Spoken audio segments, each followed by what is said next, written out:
500 वर्ष पहले उनका जन्म हुआ था। वह आज अद्यावधि जीवित हैं।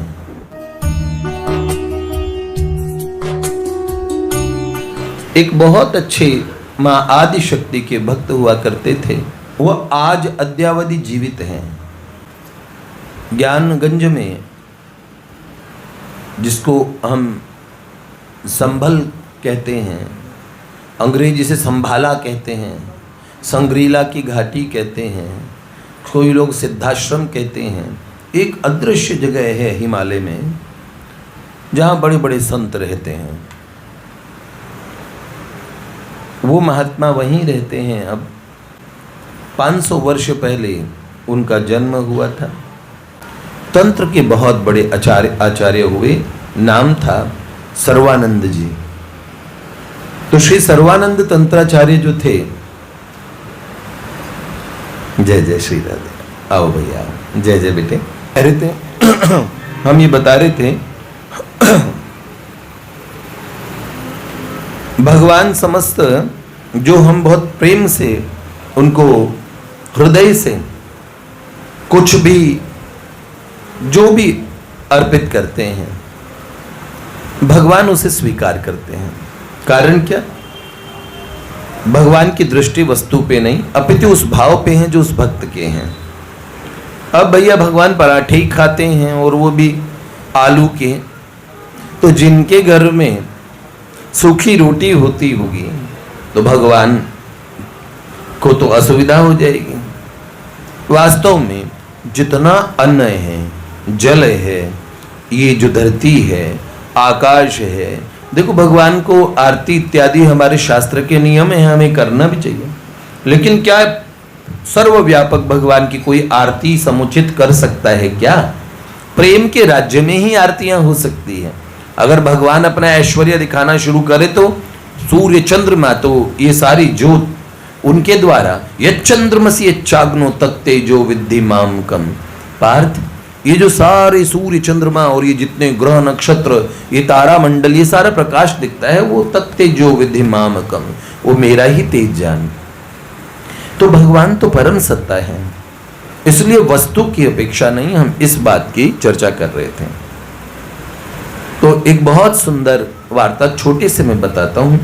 भगवती के एक भक्त, उनकी आयु अब 500 वर्ष हो गई होगी, शरीर उन्होंने छोड़ा नहीं। तंत्र के बहुत बड़े आचार्य श्री सर्वानंद तंत्राचार्य जी, इनका बंगाल में वीरभूमि के आसपास में जन्म हुआ। पिता बहुत विद्वान थे और इतने विद्वान जिनके दादाजी भी बड़े विद्वान थे। ऐसे विद्वान, ऐसे देवी के भक्त, और फिर उनके अपने पिता भी, दादा भी विद्वान और देवी भक्त, पिता भी, लेकिन वो स्वयं बचपन से थोड़े जैसे मूढ़ बालक होते हैं ना, बुद्धि कम होती है तो लोग मजाक उड़ाते हैं। इस तरीके से लोग उनका बड़ा मजाक उड़ाते थे। उनके पिताजी का देहावसान हो गया तो उस समय वहां के जमींदार, एक दिन उन्होंने देखा, जमींदार का नाम था जटाधर, और ये जमींदार जो हुए थे वो सर्वानंद जी के दादा के आशीर्वाद से हुए थे, उनका वंश ठहर गया था आगे। तब उन्होंने देवी का अनुष्ठान किया। उन्होंने कहा, देखो तुम्हारे यहाँ तुम्हारे जो कुल की स्त्रियां वंध्या ही रहेंगी, बांझ रहेंगी, लेकिन भगवती की आराधना करके उन्होंने बोला तुम्हारे एक बालक होगा जिस बालक के जन्मजात जटा होगी, और ऐसी घोषणा कर दी, मैं भगवती से मैंने प्रसाद के रूप में तुम्हारे यहाँ संतान मांगी है, माँ भगवती ने मुझे आश्वासन दिया है, इसलिए तुम्हारे यहाँ आगे वंश चलेगा। तब से वो इनके कुल गुरु हो गए। और ये जटाधर जो जमींदार थे वो उनके परिवार में बड़ी भक्ति रखते थे कि भाई हमारे कुल गुरु हैं ये पंडित जी, इनका परिवार। अब सर्वानंद जी उस परिवार में एकदम मूर्ख बालक हो गए। तो एकदम मूर्ख होने से मूर्ख का सब मजाक उड़ाते हैं। एक दिन घूमते घामते सर्वानंद जी जहाँ पे चौपाल लगती है और मुखिया लोग बैठते हैं, वहाँ पंचायत लगी थी, उसके पास से गुजरते हुए उन्हें गौर से देखने लगे। तो किसी ने जटाधर जमींदार के कान में कहा कि देखिए वो मूर्ख आया है, आपके गुरुजी के घर में जिस मूर्ख का जन्म हुआ है, अब जो इस समय और 13-14 वर्ष का, और उसमें बड़ी उम्र मानी जाती थी, इतना बड़ा हो गया पर इसे पढ़ना कुछ नहीं आता, गायत्री मंत्र भी नहीं आता, कुछ नहीं जानता, तो ये ब्राह्मणाधम, ब्राह्मणों में भी अति अधम, और वैसे ये परिवार आपके कुल गुरु कहलाते हैं, तब ये मूर्ख कुल गुरुओं में होगा क्या? तो शरारत होती है। लोग एहसान को बहुत जल्दी, ये फूंक की दुनिया है। फूंक की दुनिया कैसे? पूज्यपाद महाराज जी ये कथा सुनाया करते थे कि लोग बहुत जल्दी इंप्रेस्ड हो जाते हैं, अरे बाप रे मेरी पर्ची पे नाम लिख दिया तड़ातड़, और फिर करे जय बालाजी, जय सिया राम, जय जय, बहुत अच्छा। किसी ने कह दिया कुछ बात है, अरे मैं तो पहले ही कहता था ना, थोड़ी देर पहले तुम लाखों की भीड़ में जा रहे थे। क्योंकि जो श्रद्धा है वो एक चमत्कार पे टिकी है। बहुत से चमत्कार वाले महात्माओं को हम लोगों ने देखा। एक महात्मा ने खुला चैलेंज कर दिया सब लोगों के बीच में, पूरे मीडिया को इनवाइट करते, सब कर रहे, तो लोगों को लगा कि ये चीज अभी अभी नई नई होनी शुरू हुई है, मार्केट में नई नई आई है, नई नई है।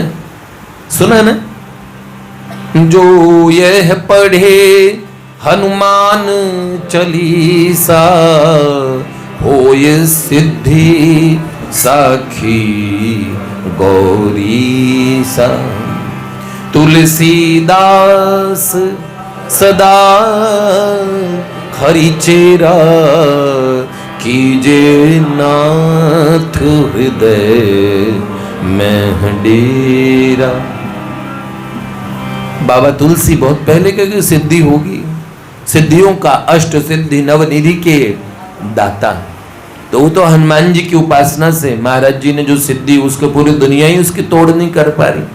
ऐसी बहुत सिद्धियां, बहुत सिद्धियां। भारत देश में रहते हो, पॉल ब्रंटन ने the search of secret India, गुप्त भारत की खोज में किताब पढ़िएगा है, और हेनरी डेविड नील फ्रांस के राइटर थे, उन्होंने जो रिसर्चेस भारत को लेके अब भी तक अद्यावधि, आप पढ़िए बायोग्राफी ऑफ ए योगी, पढ़िए, बहुत आपको पता लगेगा। भारतवर्ष में रह के हम नहीं जानते इनके विषय में, हमें बड़े दुख की बात है। तो फूंक की दुनिया, किसी ने कहा बड़े चमत्कार वाली बात। तो महाराज जी बताते थे कि एक बार एक गुरुजी का चेला, गुरुजी कहते थे रे दुनिया वालों के पब्लिसिटी के चक्कर में मत पड़ो, ये पब्लिसिटी बड़ा नुकसान करती है। चेले को लगा अब मैं इतना विद्वान हो गया, इतना सब कुछ हो गया, गुरुजी को लगता थोड़ा सा मुझसे जेलसी हो रही है।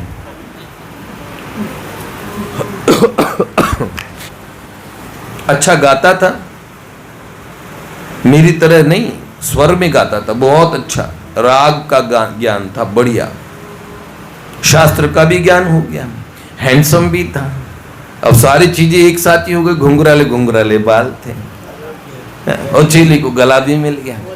अब तो अचानक तो सारी भीड़, और गुरुजी, हमारे गुरुजी, सारे लोग, गंजे गुरुजी की तो थोड़ी सी मुश्किल होती है लेकिन हम कहें, ये विनोद में ही कह रहे हैं कोई फर्क नहीं पड़ता। महात्मा जटाधारी हो, मुंडित हो, जटिलो मुंडे लुंचित केश, वो उनके महात्मा पने को नहीं बताता है।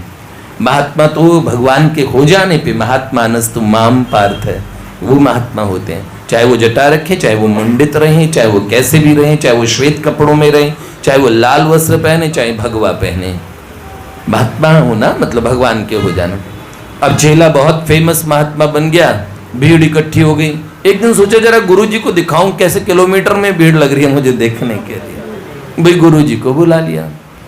गुरुजी को लगा कि बच्चा मेरा फंस गया, गलत चक्कर में फंस गया, ये जो भीड़ है ना, ये वाह वाही वाली, ये ठीक नहीं है। पर गुरुजी अपने चेलों कहते, बेटे ये फूंक की दुनिया है। आज तक चेले को समझ नहीं आई फूंक की दुनिया है क्या। समझ नहीं पाया। आज गुरुजी गए तो गुरुजी एकदम फक्कड़ महात्मा, और ये गुरुजी के भी गुरुजी आए, मतलब हम सबके दादा गुरु आ रहे हो, बड़े गुरुजी आए, बड़ा फंक्शन हुआ, इत्र फुलेल छिड़के जा रहे हैं और भैया लोग जय जयकार कर रहे हैं, और वहां के राजे महाराजे सब आए हैं, हमारे गुरुजी के बड़े गुरुजी आए हैं भैया। ऐसा स्वागत हुआ। बड़े गुरुजी चारों तरफ भीड़ बढ़ा के को देखते हुए आ रहे थे, अपने चेले को देख रहे हैं, हाय मेरा चेला फंस गया। महाराज जी ने जब बहुत सब बड़े बड़े सामंत और राजाओं की भीड़ थी, और महाराज जी को जब बड़े मंच पर बुला रहे थे बड़े महाराज जी को, तो बड़े महाराज जी एकदम भक्कड़ थे, और उन्होंने जब पेट में गैस होती तो उन्होंने अधोवायु बड़ी तेज आवाज के साथ वहीं छोड़ दी। उन शिष्य को बड़ी शर्म आई, भाई गुरुजी को समाज देखना चाहिए था, ये तो अच्छी बात नहीं। हमारे शास्त्र वगैरह भी मना करते हैं कि अगर मंदिर इत्यादि हो तो वहां पे एक अपराध लगता है, अधोवायु का त्याग। किसी सभा में, पवित्र सभा में आप बाहर जाइए, थोड़ा सा ऐसा, ये इसे एक सिविक सेंस के रूप में कहा गया, एक समझना चाहिए। और अब गुरुजी ने पर ऐसा कर दिया, लोगों ने अपने कहा गुरुजी हमारे गुरुजी हैं, ये बड़े गुरुजी थोड़े ऐसे ही हैं। लोगों का तुरंत गुरुजी से मन हट गया। महाराज भी अपना थोड़ा इधर उधर बच के, पहले तो प्रणाम करने दौड़े, यार थोड़ा इधर उधर हो गए, सब लोग अलग अलग हो गए, तिरस्कार की दृष्टि से देखने लगे। अब गुरुजी ने एक लीला तो ये की, अब गुरुजी ने दूसरी लीला करने का सोचा।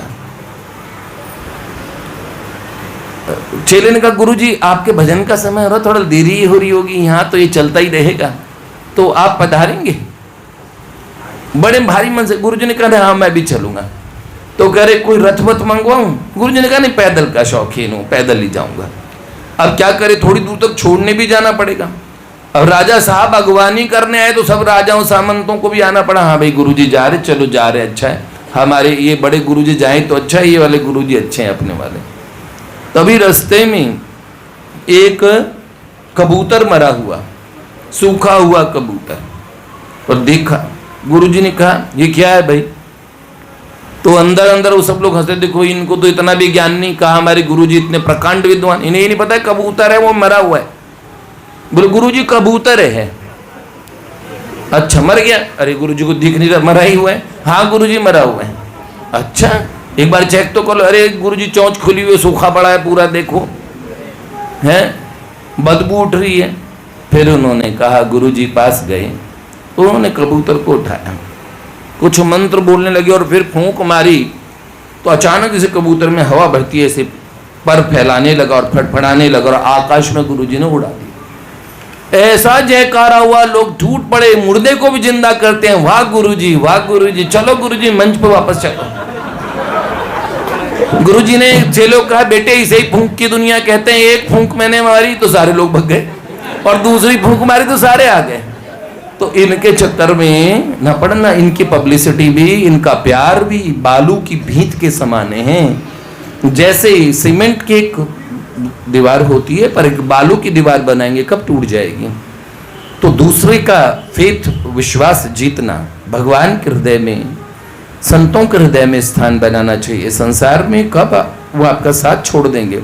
महात्मा और साधकों को भी ये ध्यान रखना चाहिए। कहाँ थे हम?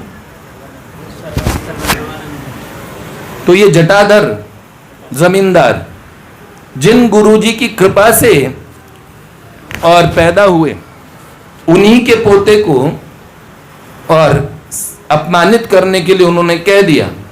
सुन रहे लोगों ने कहा ऐसे न बोलिए, आपके गुरुजी की चाहे कुछ ही हो, गंवार आपके गुरुजी के परिवार वालों को पता लगेगा तो ठीक नहीं रहेगा। तो बोले पंडित जी सुनिए, बताइए जरा कल क्या तिथि पड़ेगी, कल क्या तिथि पड़ेगी? तब उस बालक ने कहा, उसे कोई पोथी पत्रा क्या, उसे कहा कबूतर नहीं बोलना तो था। उसने ऐसे बोला कि बात ये है मुखिया जी, कल पूर्णिमा है, और जैसे ही कहा पूर्णिमा, ठहाके मार के सब हंसने लगी। उन्होंने बोला आज 14 है और कल मावस होगी, और कल अंधेरा है, ये कह रहे पूर्णिमा होगी। जमींदार ने कहा जाओ, कितने मूर्ख हो, उस कुल पे कलंक हो तुम जैसों को डूब मरना चाहिए, मेरे गुरु के पूरे वंश के ऊपर कलंक हो। और ऐसा कलंक हम पे भी लग गया, लोग कहेंगे कि देखो इनके तो वंश, जो कुल गुरु हैं उनके वंश में ऐसे मूर्ख हैं, ऐसे कहा। उस समय पूरा परिवार सर्वानंद बालक से परेशान था कि ये कैसे पढ़ ले। मारपीट से लेके सब प्रयास किया माता पिता ने, बच्चा वज्र मूर्ख है। लेकिन एक घर में उनका जो नौकर है, जो उनके पिता से, उनके दादा के समय का नौकर, जिसको सब दादा कहते हैं, नाम है पूर्णा दादा। ये पूर्णा दादा हर बात पे उस बालक को बचाते, जब उसकी पिटाई होती गोद में बचाते, टीचर जब बेत मारते तो वो बचाने पहुंच जाते। वो एकदम अपनी दृष्टि उस बालक पे बनाए रखते, गुरुकुल में पीछे पीछे जाते। फिर गुरुकुल छुड़वा दिया, गुरुकुल में बालक पढ़ने नहीं गया, घर वाले पीटते तो नहीं। पूर्णा दादा का सम्मान अपने घर के जैसे दादा होते हैं वैसा था, क्योंकि वो नौकर नहीं, अब घर के सदस्य ही हो गए थे। तो ये पूर्णा दादा पल पल में उस बालक की रक्षा करते हैं। आज जैसे खबर मिली, बालक घर नहीं पहुंचा और पूर्णा दादा बिल्कुल बावले से हो गए, बच्चा कहाँ चला गया। घर वालों ने सोचा कि कहीं है बावला, कहीं भी जाएगा, जाके मरेगा कहाँ, इतने साल से यह हमारी छाती पे मूंग दल रहा है। घर वालों को भी स्नेह नहीं, बूढ़ा नौकर ढूंढते हुए बड़ा परेशान, बड़ी दुखी। और उस समय देखा वो बच्चा अक्सर एक जंगल की तरफ भागा करता था। उस वन की तरफ, घनघोर जंगल में वो बच्चा भागा, उसके रोने की आवाज सुनाई दी। पूर्णा दादा वहां गए, उन्होंने उस बालक को रोते हुए देखा। उन्होंने बोला क्या हुआ रे? तो उन्होंने बोला दादा मेरे को ऐसे कहा कि तेरा मर जाना अच्छा है। तो उन्होंने कहा बेटे, ऐसे एहसान फरामोश दुनिया वाले होते हैं, जो जटाधर तेरे दादा के आशीर्वाद से पैदा हुआ वो होता ही ना दुनिया में। उन्होंने अपनी सत्व संकल्प शक्ति, अपने भजन की शक्ति से तो आवाहन किया उसका। फिर उन्होंने उन्हें कहा कि सुनो, क्या कहा तुमने? तो उन्होंने बोला मैंने कह दिया कल पूर्णिमा है। थोड़ी देर पूर्णा दादा बैठे रहे, कुछ गिनती सी करते रहे। गिनती करने के बाद उन्होंने कहा सर्वा देख, मां जगदम्बा की कृपा से और कल अमावस नहीं होगी, कल पूर्णिमा होगी। और तभी उन्होंने कहा सुनो, आज तुम्हें एक रहस्य बताता हूं, अपना स्वरूप समझो। तुम जानो तुम महामूर्ख वज्रमूर्ख नहीं हो। आज की वो दिव्य तिथि है जिस पूरी रात में तुम एक उपासना करो, एक मंत्र करो, और दिव्य नवरात्र के इस काल में जो तुम उपासना करोगे, वो उपासना तुम्हारे दादा के द्वारा ये उपासना रह गई थी। और तुम्हारे दादा ने कहा जब देवी की उपासना की तो एक रात्रि की उपासना बाकी रही। तो देवी की आवाज हुई कि तुम्हारे कुल में मैं दर्शन दूंगी, प्रकट होंगी, तुम्हारे पोते को मैं दर्शन दूंगी। तब तुम्हारे दादा ने कहा तो पोते के रूप में मैं खुद पैदा होऊंगा। तो बेटा मैंने आज तक वो मेरे गुरुदेव थे, तुम ही वो मेरे गुरुदेव हो, भूल गए तुम मूर्ख रूप में, वज्र मूर्ख रूप में, ये सब जगन माता का एक अभिनय है। तो बोला दादा पर मुझे तो कुछ नहीं लगता, आप मुझे कहते हो मैं पूर्व में ऐसा था, तो मेरे में कुछ उसके लक्षण होने चाहिए। उन्होंने बोला ले बेटा, वो मंत्र मुझे गुरुदेव ने दिया था, वो मंत्र ले मैं तुझे प्रदान करता हूं। बीज मंत्र कान में वापस दे दिया, अपूर्णा गुरु हो गया। पर कौन वास्तविक गुरु? यही क्या आपने ही मुझे दिया था ये मंत्र, मैं आपको ही वापस देता हूं। और ये मार्ग अघोर मार्ग की साधना है, इसलिए एक शव के ऊपर, एक शव पे ये उपासना होगी। तो एक शव पे बैठ के तुम करो। तो बोले दादा मैं शव कहां से लाऊंगा? तो बोले बेटे इसी दिन की प्रतीक्षा थी मुझे, और वो शव कोई नहीं, तू आंख मीच। और तत्काल पूर्णा ने शरीर छोड़ दिया कि जब मैं जा रहा हूं संसार से, मेरे शव पे उपासना कर। अपने गुरुदेव के प्रति कैसी भक्ति थी उस बूढ़े व्यक्ति में। बस उन्होंने कहा इतना करना सर्वा, जब देवी प्रकट हो तो एक बार मां को दिखा देना है। देखो तभी उन्होंने उनके शव पे आरूढ़ होके भगवती की उपासना की। मध्य रात्रि में वन महाप्रकाश में दमदमाने लगा और दिव्य प्रकाश में गिरि नंदिनी नंदित मेदिनी विश्व विनोदिनी नंदनते गिरिवरविंद शिरोदिनी वासिनी विष्णु विलासिनी जयनुते भगवती क्षिति कंठ कुटुंबिनी भूरि कुटुंबिनी भूरि कृते जय जय हे महिषासुरमर्दिनी रम्यकपर्दिनी शैलसुते जय जय हे महिषासुरमर्दिनी रम्यकपर्दिनी शैलसुते। और आप जानते हैं दिव्य भगवती का जो तेजो में महास्वरूप, उसे देख के बालक भयभीत हुआ। फिर देखा कोटि कोटि सूर्यों के समान प्रकाश हुआ है, पर कोटि कोटि चंद्रमाओं के समान निर्मल ज्योत्सना, ऐसी ठंडक उस पूरे वन में व्याप्त हो गई। मां ने वीणा विनिंदित वाणी से कहा, पुत्र वरम ब्रूयात, वत्स वर बोलो। तो मां मुझे मेरी पूर्व स्मृति हो जाए। तत्काल मां ने महास्मृति प्रदान की। मां तेरे चरणों में मेरी भक्ति रहे, मां पूर्णा को देख लो।